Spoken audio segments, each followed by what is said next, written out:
Hi, and welcome back to Rediscovering RC. I'm your host, Julio. In this episode, I know I caused a lot of controversy with my decisions when I decided to tell you all what my choice of electronics would be. But let's go ahead and pop open the DX6R and take a look at what's inside. Alrighty, so here we have the box for the Spektrum DX6R. Let's go ahead and open it up and see what's inside. I can just sense the comment section blowing up right now. But anyways, let's go. As noted, as of the time of this video, these are shipping with the RaceWare 2.0 and the 2.0 firmware. As of this video, 2.02 is still the latest, so I'll just make sure that that's the version that's installed when I get this up and running. So anyways, let's take a look what's inside. There we go. Alright, so first off, just as I was saying, we got to make sure that we update the software first, but in the meantime, we've got some, let's see, some instructions, materials, and some decals. I think this is the first time I've ever seen decals packed with a radio, but it is what it is. Get off this cardboard cover. Okay, so what we have here is we've got this is the SR6000T. This is the 6-channel receiver that comes with the telemetry built in.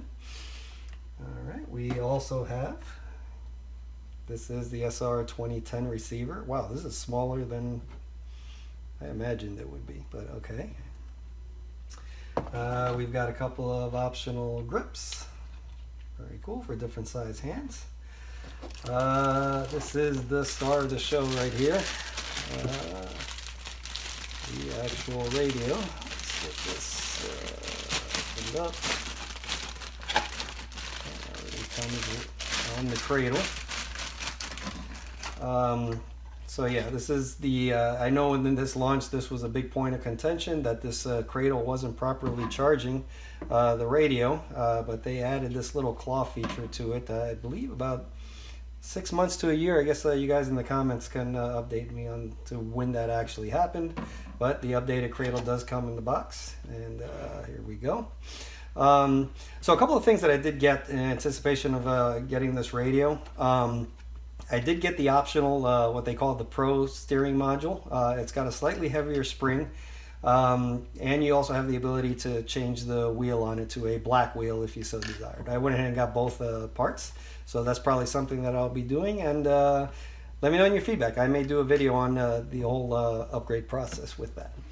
So this is the actual radio, and let me see, this actually, yeah, the trigger, I can tell you right off the bat, feels a little tight. I know this is something that that Spektrum has also made available in the form of a 3D printing file if you need to modify it.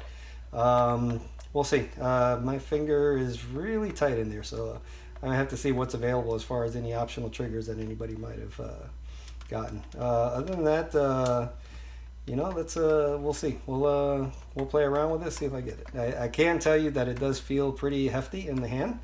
And if it's not heavy enough, you know, they I know they make additional weights for this that you can install, I believe, down here in the bottom as an option as well. So let us continue. We've got a couple of boxes here.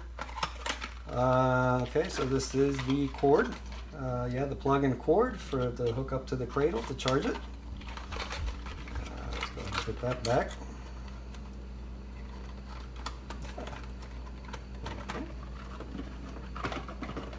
And the other box here is some of the option parts that already come with the radio. So we've got your bind plug, we've got an optional disc here, the antenna tube for the receiver, some double-sided tape, and then in here we've got the optional, these are the optional angle pieces and the smaller wheel, which personally I don't like a wheel this tiny.